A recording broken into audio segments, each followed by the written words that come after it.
Hello students, welcome to my YouTube channel, and in this class we will talk about the equal function and inverse of a function. So first of all we are starting with the equal function.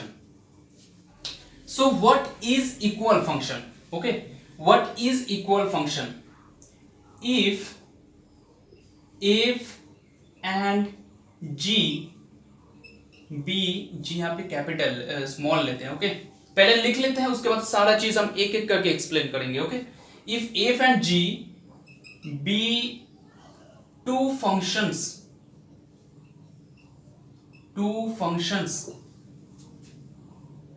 then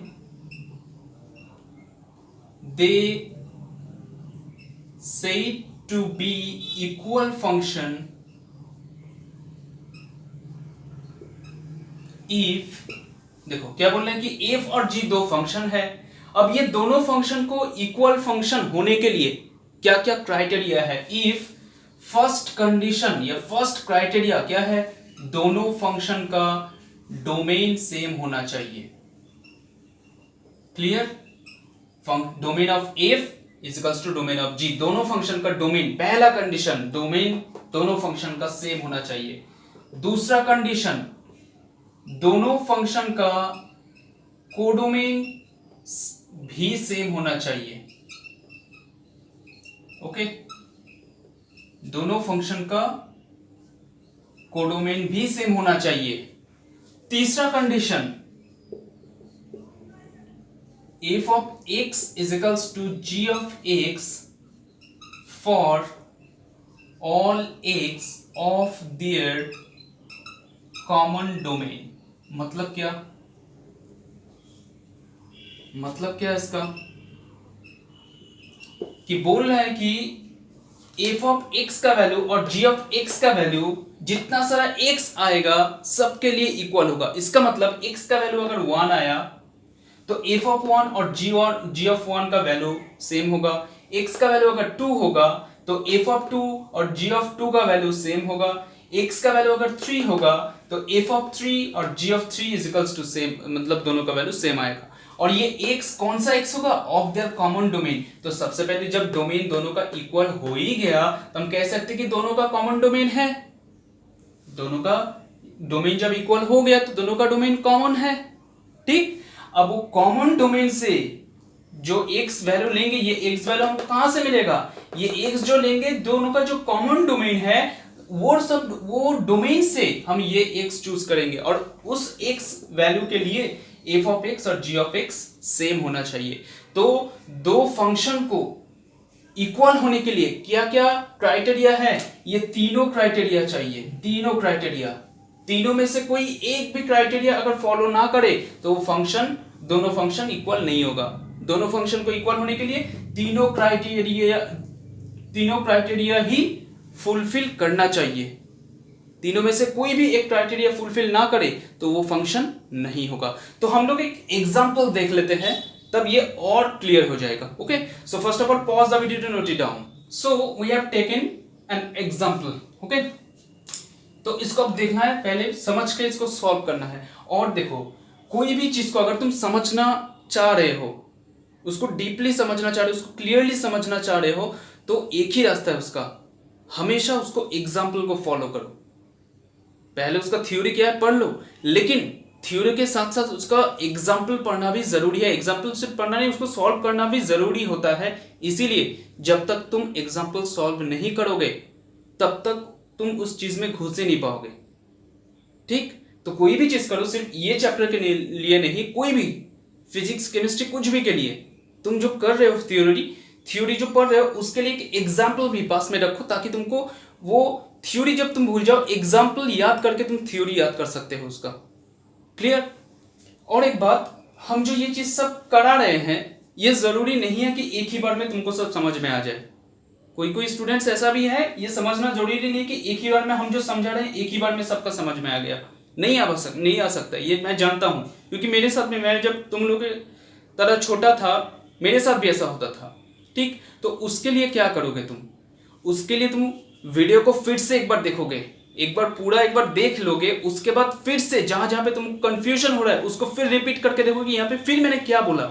क्योंकि हर चीज मैं जो लिखता हूं board में, हर चीज को मैं बोलता हूं और इसको बारी बारी से बोल के समझाता हूं, तो वहां पे ध्यान दोगे कि मैं क्या क्या बोल रहा हूं, जहां पे समझ में नहीं आ रहा है उसमें क्या क्या वर्ड्स यूज कर रहा हूं समझाने के लिए, बस वो तुम समझने का कोशिश करोगे ताकि तुमको समझने में और आसान हो जाए जो चीज एक बार में समझ में ना आए। ठीक, तो देखते हैं इस एग्जाम्पल में क्या क्या है। तो दिया हुआ है let F such that R to R, that means क्या, एफ एक फंक्शन है such that R to R. तो हम लोग जैसे फंक्शन डिफाइन, ऑलरेडी हम लोग फंक्शन का इंट्रोडक्शन में देख चुके हैं फंक्शन कैसे डिफाइन किया जाता था, F such that R to R. इसका मतलब जो फंक्शन डिफाइन हो रहा है वो पहले लिखा जाता, उसके बाद फंक्शन का रूल लिखा जाता या फिर फंक्शन का कंडीशन लिखा जाता। ठीक, तो if such that r to r, तो if such that r to r means क्या, रियल नंबर। तो फंक्शन देखो डिफाइन कैसे हो रहा है, रियल नंबर से रियल नंबर में डिफाइन हो रहा है, such that f of x equals to x plus 2। और ये क्या है, ये है रूल फंक्शन का। हम बोले थे ना आगे चल के जितना सारा फंक्शन मिलेगा तुमको रूल के तौर पे मिलेगा, अब तुमको कंडीशन नहीं मिलेगा, कंडीशन था तब तक ही जब तक रिलेशन पढ़ते थे, अब जितना सारा कुछ मिलेगा सब तुमको रूल के तौर से मिलेगा। So if such that R to R real number to real number function define हो रहा है और फंक्शन का रूल क्या है, F of X equals to X plus 2 एक फंक्शन है, और एक फंक्शन दिया हुआ है जी सच दैट, जी और एक फंक्शन है such that R minus set of 2 to R, that means क्या, जो जी फंक्शन है डिफाइन कैसे हो रहा है, आर माइनस 2 से आर में, दैट मीन्स आर माइनस 2 के ये क्या होगा, ये रियल नंबर का सबसेट से रियल नंबर में सेट डिफाइन हो रहा है।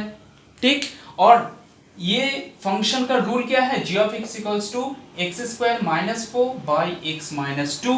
तो मैंने एक चीज बोला था, एक रूल को फंक्शन होने के लिए क्या कंडीशन होना चाहिए, कभी भी डिनोमिनेटर जीरो नहीं आना चाहिए। तो यहाँ पे देखो, यहाँ पे इस फंक्शन में x का वैल्यू जब 2 होगा तो 2 माइनस 2 डिनोमिनेटर 0 आ जाएगा, तब 2 के लिए x का वैल्यू जब 2 होगा उसके लिए फंक्शन ये नहीं होगा।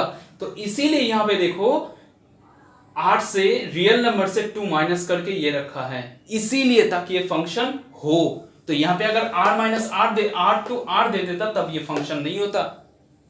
आई बात समझ में? अब देखो, अब हम लोग पहले जितना सारा कुछ चीज किए हैं एक फंक्शन में, सारा चीज इसमें यूज होगा। एक एक करके देखते जाओ, बस एक एक करके देखते जाओ, सारा चीज यहाँ पे हम लोग यूज करेंगे। तो सबसे पहले क्या बोलना है कि दो फंक्शन है, तो बोलना है कि so that if not equal to G. तो सबसे पहले दिखाना है दोनों फंक्शन जो है इक्वल नहीं है। तो इक्वल नहीं है इसका मतलब क्या, तीनों कंडीशन जो हम लोग किए थे उस तीनों में से कोई भी एक कंडीशन फुलफिल ना करे तो फंक्शन नहीं होगा। तो देख लेते हैं कौन सा कंडीशन फुलफिल नहीं कर रहा है। तो सबसे पहले क्या कंडीशन था, डोमेन दोनों का सेम होना चाहिए। तो देखो, तो डोमेन सेम होगा। अब बात आई सर डोमेन कैसे फाइंड करें फंक्शन का। तो मैंने रियल फंक्शन का जब एक्सप्लेनेशन दिए थे उस क्लास में एक चीज हम समझाए थे कि फंक्शन जो होता है वो डोमेन टू कोडोमेन डिफाइन होता है, या फिर फंक्शन जो होता है वो डोमेन टू रेंज डिफाइन होता है। तो एक फंक्शन जो डिफाइन हो रहा है उसका जो पहला वाला सेट होगा वही डोमेन होता है, उसका जो पहला वाला सेट होगा वही डोमेन होता है। तो पहला वाला सेट क्या, जो पहला सेट है, जो पहला फंक्शन है उसका सेट देखो, पहला वाला फंक्शन सेट क्या है, R। तो देयरफॉर हियर डोम इफ, इस फंक्शन का डोमेन क्या होगा, कैसे डिफाइन हो रहा है, R से R। तो डोमेन कौन सा होगा, ये वाला होगा फंक्शन R। क्लियर? देखो कैसे यूज किए ये सब चीज को। अब देखो कोई स्टूडेंट्स हैं कि वो वीडियो ना देख के डायरेक्ट ये वीडियो, मतलब पहले कुछ फंक्शन पढ़ा नहीं इंट्रोडक्शन में, अब ये डायरेक्ट देख रहा हो तो उसके लिए समझने में ये थोड़ा दिक्कत हो सकता है। इसीलिए फंक्शन का इंट्रोडक्शन पहले देख लो। ठीक, रियल फंक्शन क्या है, रियल वैल्यूड फंक्शन क्या है, वो सब पहले देख लो, उसके बाद ये करने के आओ, तब ये एकदम इजीली जो वहां पे पढ़े थे अब यहाँ पे अप्लाई कर रहे एकदम इजीली समझ में आ जाएगा। क्लियर? तो अब बात करेंगे कि डोमेन क्या है, सॉरी इस फंक्शन का डोमेन क्या है, तो इस फंक्शन का डोमेन, इस फंक्शन डिफाइन कैसे हो रहा है, r-2 से r में डिफाइन हो रहा है, r-2 से r में डिफाइन हो रहा है। तो जो पहला सेट होगा वही डोमेन, तो पहला सेट क्या है, r-2, r-2। तो अब तुम देखो कि दोनों फंक्शन का डोमेन सेम है, नहीं है।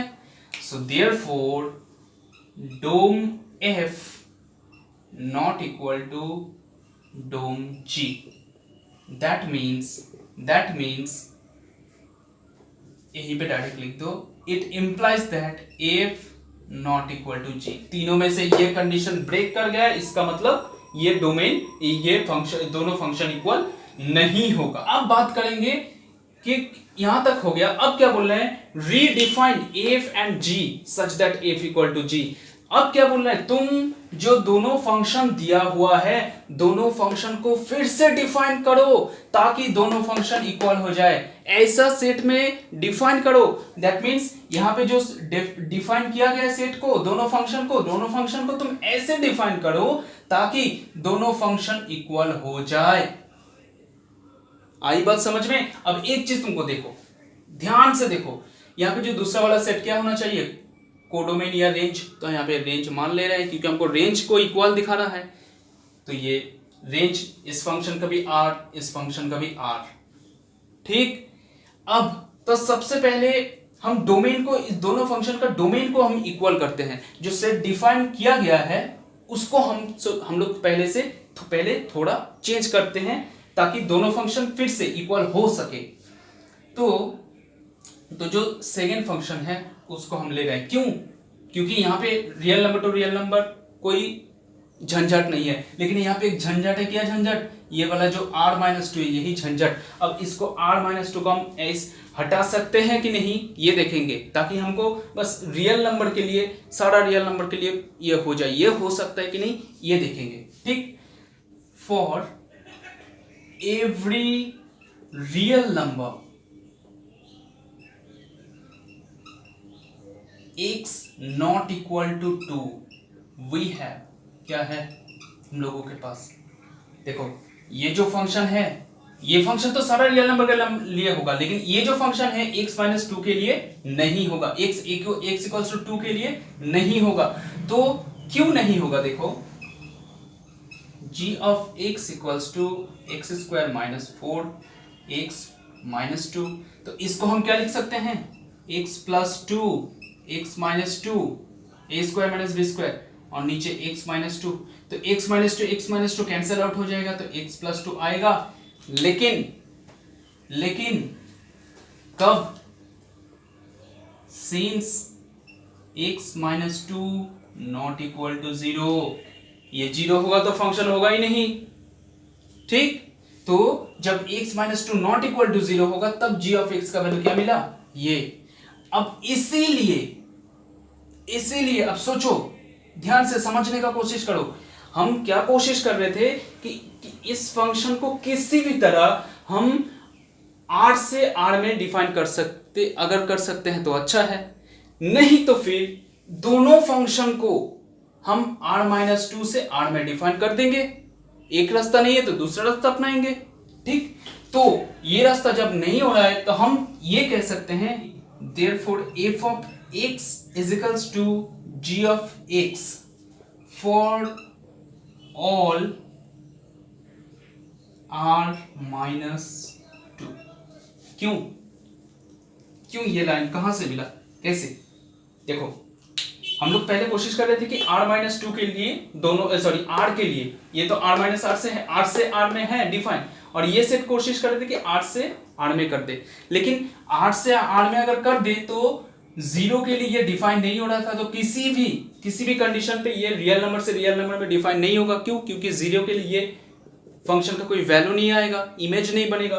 तो इसीलिए हम क्या कर देंगे, दोनों फंक्शन को r-2 के लिए, दोनों फंक्शन को r-2 के लिए डिफाइन कर देंगे। क्यों, क्योंकि f ऑफ x का वैल्यू कितना आया, कितना दिया था, x प्लस 2, और g ऑफ x का वैल्यू कितना मिला, x प्लस 2। कब मिला g ऑफ x का वैल्यू, जब x minus 2 is equals to 0, तब यहाँ पे x minus two not equal to 0, तब देखो दोनों का f ऑफ x का वैल्यू और g ऑफ x का वैल्यू दोनों का सेम, लेकिन दोनों का सेम है कब, जब इस फंक्शन के लिए x minus two not equal to 0 है।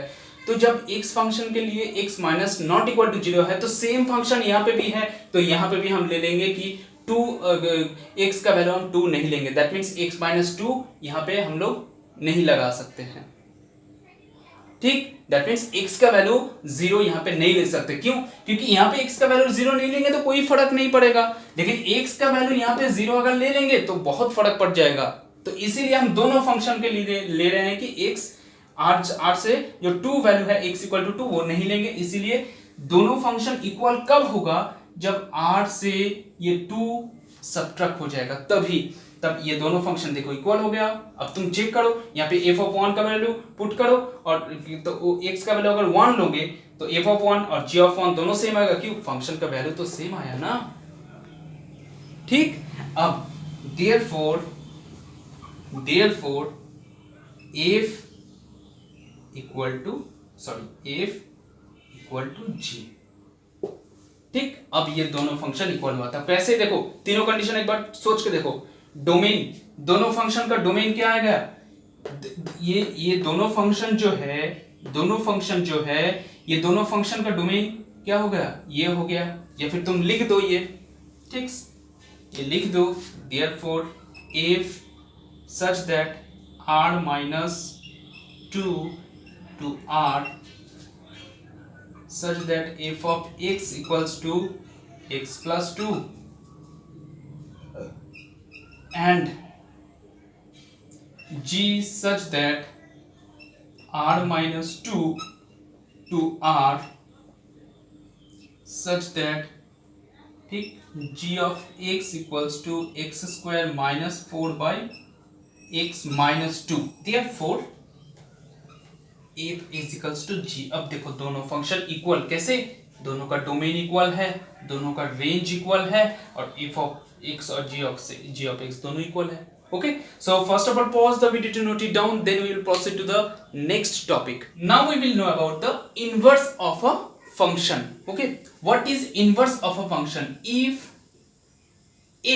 is a function is defining from a to b, एक फंक्शन f है जो a से b में डिफाइन हो रहा है, और एक हम एलिमेंट ले रहे हैं क्या, y belongs to b, एक एलिमेंट y लिए जो b में है, then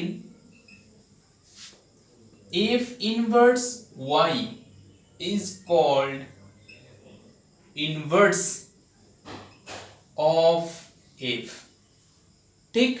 एक फंक्शन है a से b में डिफाइन हो रहा है और एक एलिमेंट लिए हम y जो किसका एलिमेंट है, कोडोमेन का एलिमेंट है, एंड देन अगर ऐसा है then f inverse y is called what, inverse of f, तब f इनवर्स y को क्या बोलेंगे, इस फंक्शन का इनवर्स बोलेंगे।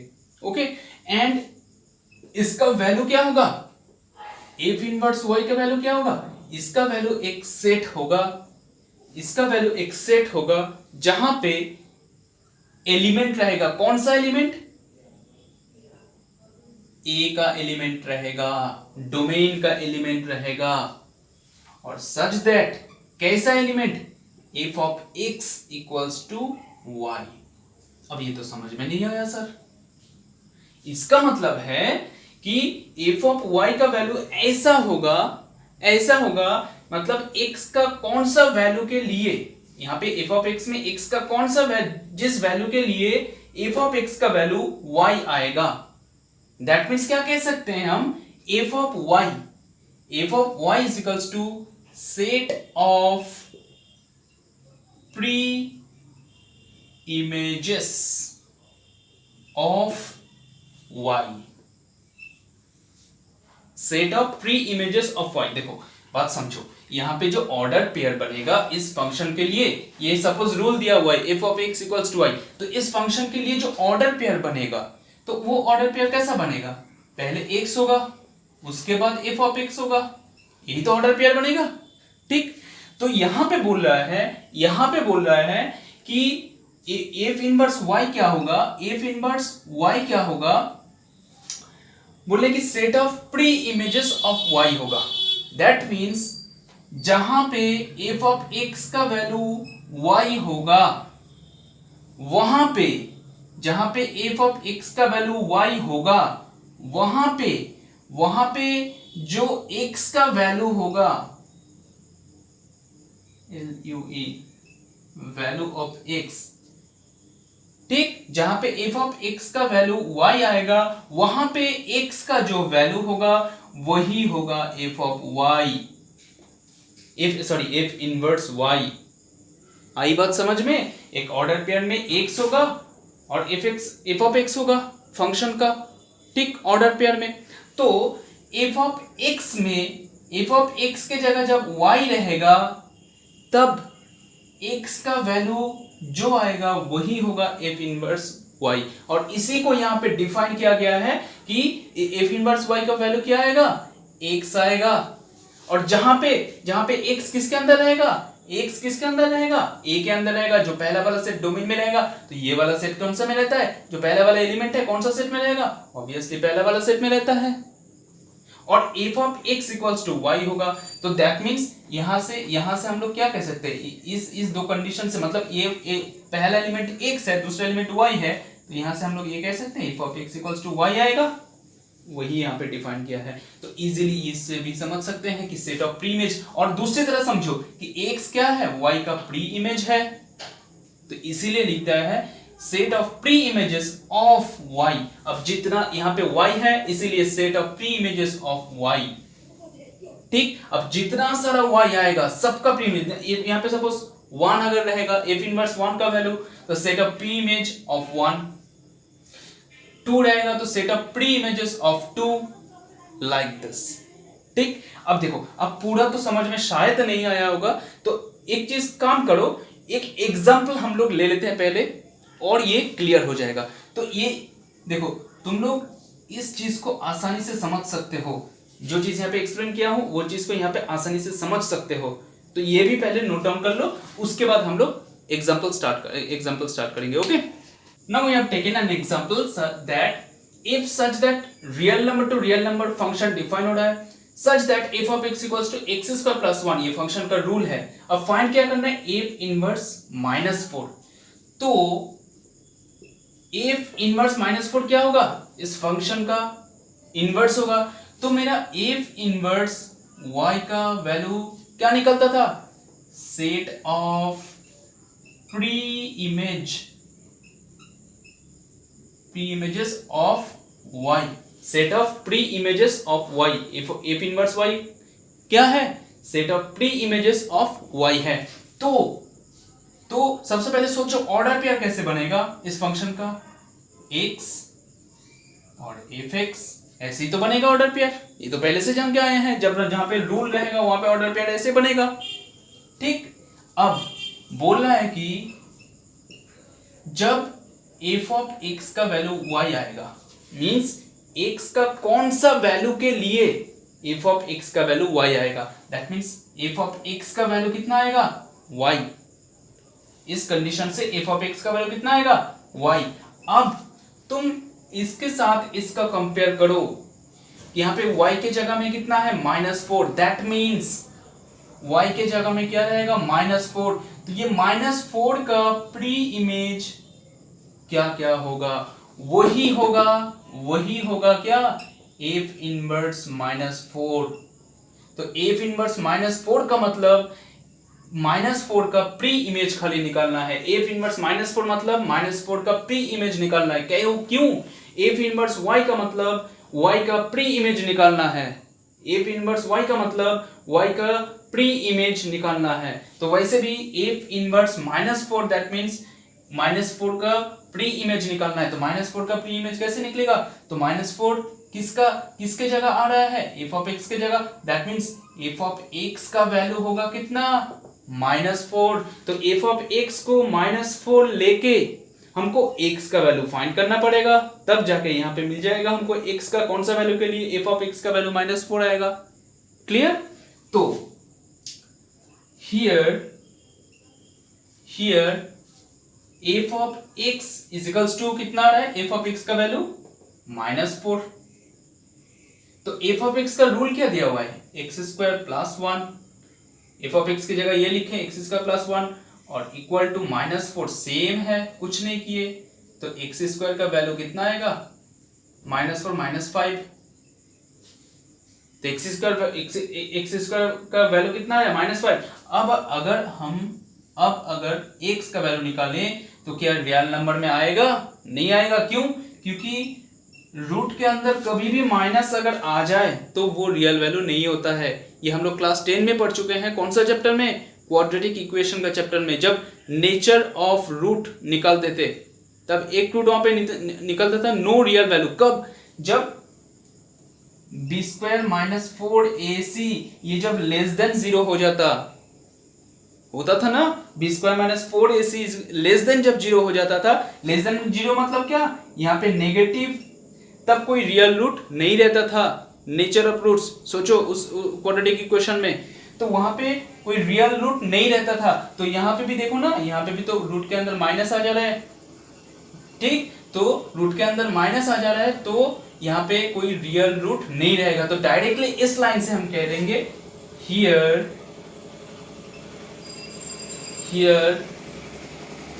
x, here f of x, here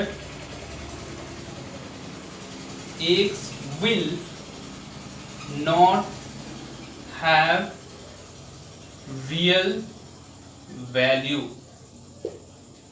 ठीक, तो x का कोई रियल वैल्यू मिला ही नहीं, तो ये यहाँ पे कुछ है ही नहीं, यहाँ पे कुछ होगा ही नहीं जिसके लिए -4 आएगा, यहाँ पे कुछ होगा ही नहीं जिसके लिए -4 आएगा। तब सोचो क्या होगा।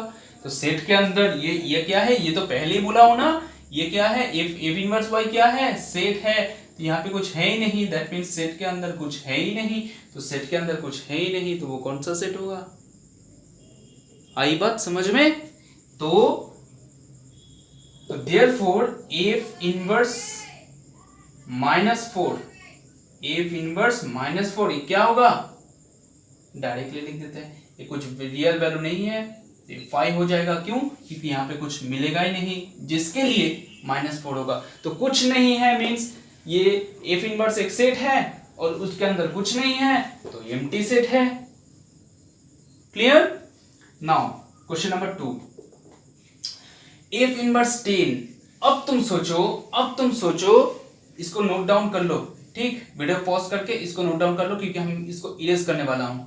अब तुम सोच लो यहां पे f इनवर्स y, तो इसके साथ f इनवर्स 10 इसके साथ कंपेयर करो, y के जगह में अब कितना 10, तो सिमिलरली यहां पे बस 4 के जगह में 10, दैट मींस क्या? f ऑफ x का वैल्यू 10 आएगा x का कौन सा वैल्यू के लिए? दैट मींस x का कौन सा वैल्यू के लिए f ऑफ x का वैल्यू कितना आएगा? 10। तो here f of x equals to कितना? 10। तो f ऑफ x का वैल्यू कितना है? x square plus 1 is equals to 10, that means x square is equals to 9। तो x इक्वल्स टू क्या मिला मुझे? +-3 मिला,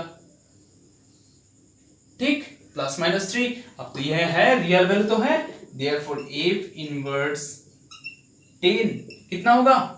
एक सेट होगा, प्री इमेज, किसका प्री इमेज? यहां पे क्या आएगा? +-3, तो एक बार 3 लेंगे और एक बार -3 लेंगे, 3, -3। सिमिलरली ये भी करेंगे। यहां पे देखो, यहां पे एक ही वैल्यू लिए थे और यहां पे दो वैल्यू, ये दोनों क्वेश्चन में एक वैल्यू लिए थे, यहां पे दो वैल्यू के लिए करना पड़ेगा, एक एक करके करेंगे। हियर